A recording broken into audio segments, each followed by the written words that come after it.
आज है 23 जुलाई 2026 दिन गुरुवार। Welcome back to clean news UP. चलिए देखते हैं उत्तर प्रदेश की 25 फटाफट बड़ी खबरों को। रिटायर्ड शिक्षकों को फिर मिलेगा पढ़ाने का मौका, सरकारी स्कूल्स के लिए मांगे आवेदन। उत्तर प्रदेश के गोंडा जिले में रिटायर्ड शिक्षकों के लिए फिर से पढ़ाने का अवसर आया है। जिला विद्यालय निरीक्षक कार्यालय ने राजकीय विद्यालयों में रिक्त पदों को भरने हेतु सेवानिवृत्त प्रवक्ता और सहायक अध्यापकों से आवेदन आमंत्रित किए। जिले के 9 राजकीय इंटर कॉलेज और हाई स्कूल के लिए रिजर्व पूल तैयार किया जाएगा ताकि शिक्षण व्यवस्था सुचारू बनी रहे। इच्छुक अभ्यर्थी 21 जुलाई से 5 अगस्त तक आवेदन कर सकते हैं। गोरखपुर से मिशन 2027 का आगाज, बूथ अध्यक्षों को जीत का मंत्र देंगे सीएम योगी। गोरखपुर से मिशन 2027 की चुनावी तैयारियों को नई गति मिलने जा रही है। मुख्यमंत्री योगी आदित्यनाथ बुधवार को गोरखपुर शहर और ग्रामीण विधानसभा के बूथ अध्यक्ष सम्मेलन में शामिल होंगे।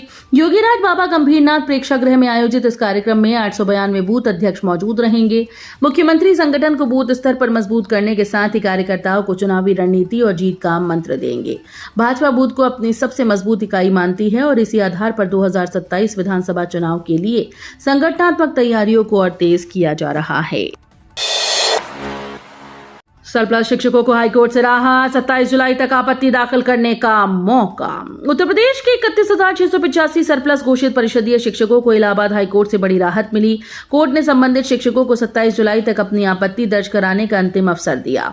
जिन शिक्षकों को सूची में दर्ज आंकड़े, वरिष्ठता या चयन प्रक्रिया पर आपत्ति है, वे संबंधित बेसिक शिक्षा अधिकारी कार्यालय में ऑफलाइन आवेदन जमा कर सकते हैं। आवेदन की रसीद लेना अनिवार्य होगा। साथ ही आपत्ति की एक प्रति बेसिक शिक्षा परिषद के सचिव को स्पीड पोस्ट से भेजनी होगी। विश्वनाथ धाम पहुंचना होगा और आसान, वाराणसी में बढ़ेगी नंदी रथ सेवा। वाराणसी में श्री काशी विश्वनाथ मंदिर आने वाले श्रद्धालुओं के लिए शुरू की गई नंदी रथ सेवा का जल्द विस्तार होगा। नगर निगम और स्मार्ट सिटी के सहयोग से संचालित ये गोल्फ कार्ट सेवा अब सोनारपुरा रथ यात्रा कैंट, बीएचयू और छावनी जैसे क्षेत्रों तक पहुंचाई जाएगी। फिलहाल बेनियाबाग, मैदागिन और गोदोलिया से मंदिर के गेट नंबर 4 तक 25 नंदी रथ चल रही हैं। मैदागिन या गोदोलिया से गेट नंबर 4 तक किराया 10 रुपए, जबकि दोनों मार्गों का संयुक्त किराया 20 रुपए निर्धारित किया गया। 3 अगस्त से शुरू होगा यूपी विधानमंडल का मानसून सत्र, संभल हिंसा रिपोर्ट होगी पेश। उत्तर प्रदेश विधानसभा का मानसून सत्र 3 से 6 अगस्त तक आयोजित होगा। योगी कैबिनेट ने इस प्रस्ताव को मंजूरी दे दी। सत्र के दौरान वित्तीय वर्ष 2026-27 का अनुपूरक बजट, अध्यादेशों के प्रति स्थानीय विधेयक और अन्य महत्वपूर्ण विधायी कार्य पेश किए जाएंगे। साथ ही वर्ष 2024 की संभल हिंसा से जुड़ी न्यायिक जांच रिपोर्ट भी सदन के पटल पर रखी जाएगी। संविधान के प्रावधानों के तहत 2 सत्रों के बीच 6 महीने से अधिक का अंतर नहीं हो सकता। कैंसर के खतरे का जल्द चलेगा पता, पीफास जांच की अत्याधुनिक तकनीक तैयार। लखनऊ के भारतीय विश्वविज्ञान अनुसंधान संस्थान के वैज्ञानिकों ने पीफास यानी खतरनाक स्थायी रसायनों की पहचान के लिए नई अत्याधुनिक तकनीक विकसित की। डॉक्टर DK पटेल और उनकी टीम की यह तकनीक 10 मिनट से भी कम समय में 45 अलग अलग पीफास रसायनों का बेहद सूक्ष्म स्तर पर पता लगा सकती है। ये रसायन प्लास्टिक की बोतल्स, नॉन स्टिक बर्तनों, पानी के फिल्टर और फूड पैकेजिंग जैसी रोजमर्रा की वस्तुओं में पाए जा सकते हैं।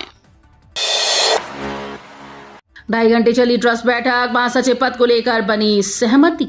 अयोध्या में राम मंदिर ट्रस्ट की अहम बैठक करीब 2.5 घंटे तक चली, जिसमें प्रशासनिक और संगठनात्मक मुद्दों पर विस्तार से चर्चा की गई। बैठक में निर्णय लिया गया कि डॉक्टर कृष्ण मोहन फिलहाल ट्रस्ट के महासचिव का कार्यभार संभालेंगे। ये व्यवस्था अगले आदेश तक प्रभावी रहेगी। हालांकि नियमित महासचिव की नियुक्ति को लेकर अभी कोई औपचारिक घोषणा नहीं की गई। बैठक समाप्त होने के बाद ट्रस्ट के सदस्य वापस रवाना हो गए। जंतर मंतर प्रदर्शन पर बीजेपी का पलटवार, पंकज चौधरी ने कांग्रेस को घेरा। भारतीय जनता पार्टी के प्रदेश अध्यक्ष पंकज चौधरी ने कांग्रेस पर तीखा हमला बोलते हुए कहा कि हाल के प्रदर्शन राजनीतिक हताशा का परिणाम है। उन्होंने आरोप लगाया कि कांग्रेस युवाओं और छात्रों को अपने राजनीतिक स्वार्थ का माध्यम बना रही है। पंकज चौधरी ने कहा कि यदि किसी मुद्दे पर आपत्ति है तो उसे संसद और संवैधानिक संस्थाओं के माध्यम से उठाया जाना चाहिए। उन्होंने ये भी कहा कि देश वैश्विक स्तर पर नई उपलब्धियां हासिल कर रहा है, लेकिन कांग्रेस सकारात्मक सहयोग के बजाय केवल विरोध की राजनीति कर रही है। बलरामपुर में बन रहा आधुनिक विश्वविद्यालय, योगी ने अतिरिक्त निर्माण पर दिखाई सहमति। बलरामपुर में निर्माणाधीन मां पाटेश्वरी विश्वविद्यालय के विस्तार को जल्द रफ्तार मिल सकती है। कुलपति प्रोफेसर रविशंकर सिंह ने शक्तिपीठ देवी पाटन मंदिर में मुख्यमंत्री योगी आदित्यनाथ से मुलाकात कर अतिरिक्त आधारभूत संरचनाओं के निर्माण के लिए बजट उपलब्ध कराने का अनुरोध किया। मुख्यमंत्री ने इस प्रस्ताव पर सैद्धांतिक सहमति जताई। विश्वविद्यालय परिसर में प्रशासनिक भवन, एकेडमिक ब्लॉक, छात्र छात्राओं के छात्रावास, कुलपति आवास, पुलिस बूथ, पावर हाउस और अन्य सुविधाओं का निर्माण तेजी से जारी है। 26 जुलाई को आगरा आएंगे सीएम योगी, कैशलेस योजना का करेंगे शुभारंभ। मुख्यमंत्री योगी आदित्यनाथ 26 जुलाई को आगरा दौरे पर रहेंगे। वे डॉक्टर भीमराव अंबेडकर विश्वविद्यालय के खंडारी परिसर स्थित शिवाजी मंडपम में आयोजित कैशलेस योजना के शुभारंभ कार्यक्रम में मुख्य अतिथि के रूप में शामिल होंगे। मुख्यमंत्री के प्रस्तावित दौरे को लेकर विश्वविद्यालय प्रशासन ने तैयारियां तेज कर दी। कुलपति प्रोफेसर आशु रानी की अध्यक्षता में बैठक कर कार्यक्रम की रूपरेखा तय की गई। यूपी बोर्ड स्कूल्स में बाहरी छात्रों के प्रवेश का दायरा बढ़ेगा। 10 की जगह 20 को मिलेगा मौका। यूपी बोर्ड से संबद्ध 28,834 स्कूल्स में बाहरी छात्रों के प्रवेश को लेकर बड़ा बदलाव हो सकता है।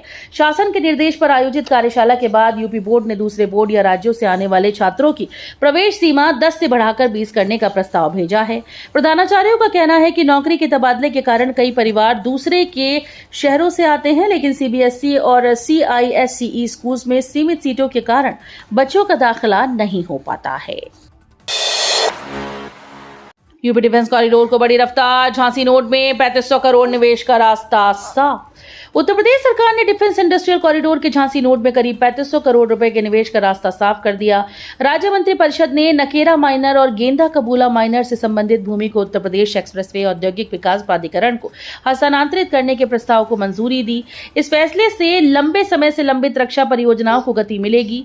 झांसी के एरच क्षेत्र में 1086 हेक्टेयर भूमि पर विकसित हो रहा रक्षा नोड प्रदेश में रक्षा विनिर्माण, निवेश और रोजगार के नए अवसर पैदा करेगा। संकरी गलियों में आग पर होगा तुरंत काबू। 25.78 करोड़ रुपए के प्रस्ताव को मिली हरी झंडी। उत्तर प्रदेश में संकरी गलियों और घनी आबादी वाले इलाकों में आग बुझाने की व्यवस्था अब और मजबूत होगी। योगी आदित्यनाथ कैबिनेट ने 44 छोटे वाटर टेंडर और 5 फोम फायर टेंडर्स के निर्माण व खरीद के लिए 25,78,85,000 रुपए के प्रस्ताव को मंजूरी दी। उत्तर प्रदेश अग्निशमन और आपातकालीन सेवा विभाग जल्द ही खरीद प्रक्रिया शुरू करेगा। रजिस्ट्रेशन नंबर और जन्मतिथि से डाउनलोड करें UP police SI score card. Uttar Pradesh police भर्ती और प्रोन्नति बोर्ड ने यूपी पुलिस सब इंस्पेक्टर यानी एसआई भर्ती 2026 का स्कोर कार्ड जारी कर दिया। बोर्ड ने आधिकारिक वेबसाइट पर स्कोर कार्ड डाउनलोड करने का लिंक भी सक्रिय कर दिया है। भर्ती प्रक्रिया में शामिल अभ्यर्थी अपने रजिस्ट्रेशन नंबर और जन्मतिथि की मदद से स्कोर कार्ड देकर डाउनलोड कर सकते हैं। अंतिम चयन परिणाम जारी होने के बाद उम्मीदवारों की सुविधा के लिए ये व्यवस्था की गई ताकि वे अपने प्राप्त अंकों और प्रदर्शन की जानकारी आसानी से हासिल कर सके। यूपी पॉलिटेक्निक काउंसलिंग का तीसरा चरण पूरा। सरकारी संस्थानों की 94% सीटें भरी।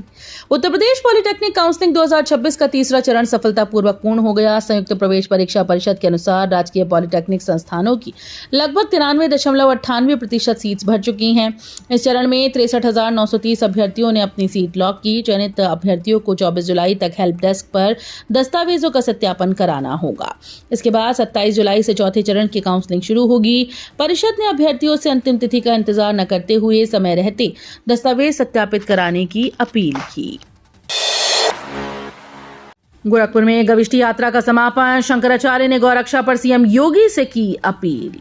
गौमाता को राज्य और राष्ट्रमाता का दर्जा देने की मांग को लेकर 81 दिन पहले शुरू हुई गविष्टि यात्रा का समापन गोरखपुर में हुआ। ज्योतिर्मठ के शंकराचार्य स्वामी अभिमुक्तेश्वरानंद सरस्वती ने कहा कि यात्रा की शुरुआत और समापन गोरखपुर से इसलिए किया गया क्योंकि ये भूमि बाबा गोरखनाथ की गौरक्षा परंपरा से जुड़ी है। उन्होंने मुख्यमंत्री योगी आदित्यनाथ से गौरक्षा की परंपरा को आगे बढ़ाने की अपील की। यात्रा के दौरान उन्होंने गौ संरक्षण को लेकर अपनी मांगों को दोहराते हुए सरकार से ठोस कदम उठाने का आग्रह किया।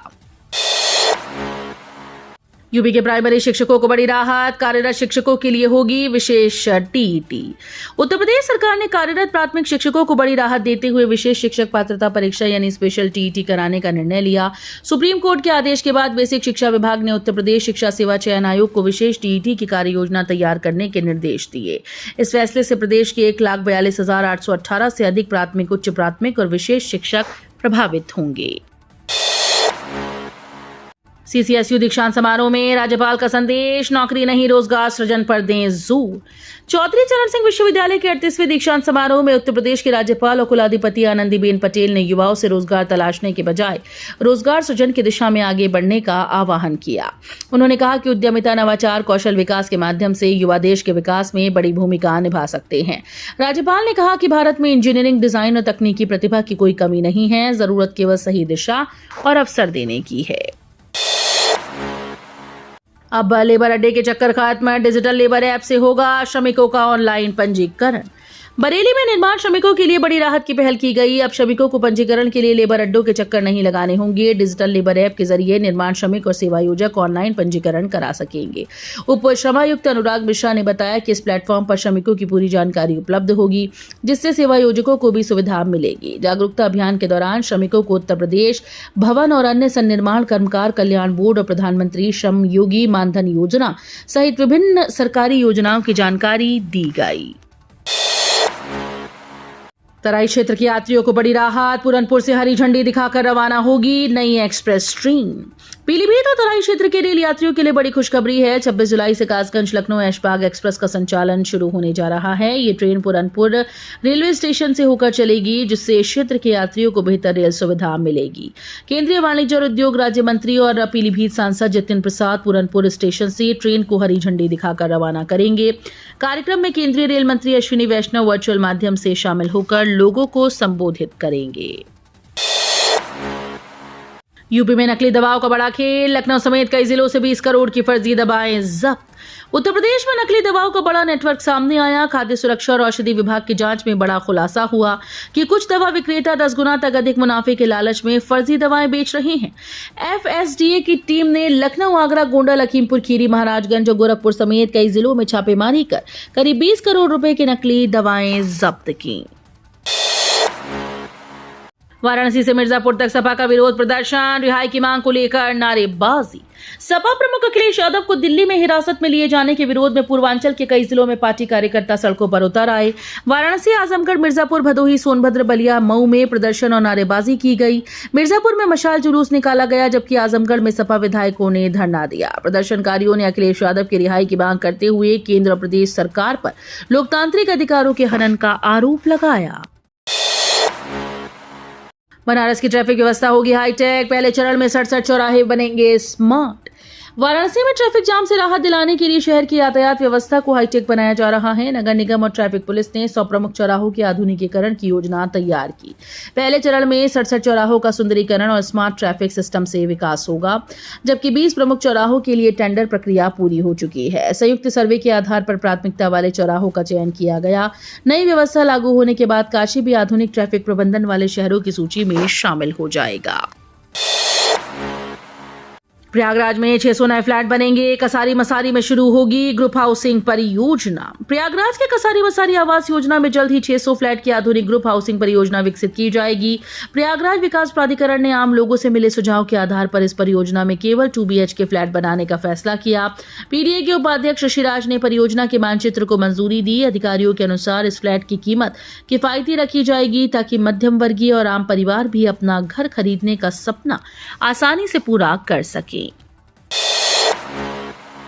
लखनऊ में राजकीय ITI में मिलेगा AI का प्रशिक्षण, रोजगार के बढ़ेंगे अवसर। नए शैक्षणिक सत्र में ITI प्रवेश की आवेदन प्रक्रिया शुरू होने के साथ ही अब पढ़ाई को लेकर भी तैयारियां शुरू हो गई हैं। राजकीय ITI के विद्यार्थियों को पारंपरिक ट्रेड के साथ साथ आर्टिफिशियल इंटेलिजेंस की बेसिक जानकारी दी जाएगी। अलीगंज ITI के प्रधानाचार्य राजकुमार यादव ने बताया कि छात्रों को AI का व्यवहारिक ज्ञान देने के लिए संस्थान में जल्द ही एक AI लैब स्थापित की जाएगी। ये लैब इलेक्ट्रॉनिक्स विभाग के सहयोग से तैयार होगी। तो ये थी आज की 25 फटाफट बड़ी खबरें। अगर आपको न्यूज पसंद आई हो तो वीडियो को लाइक और शेयर जरूर करें। धन्यवाद।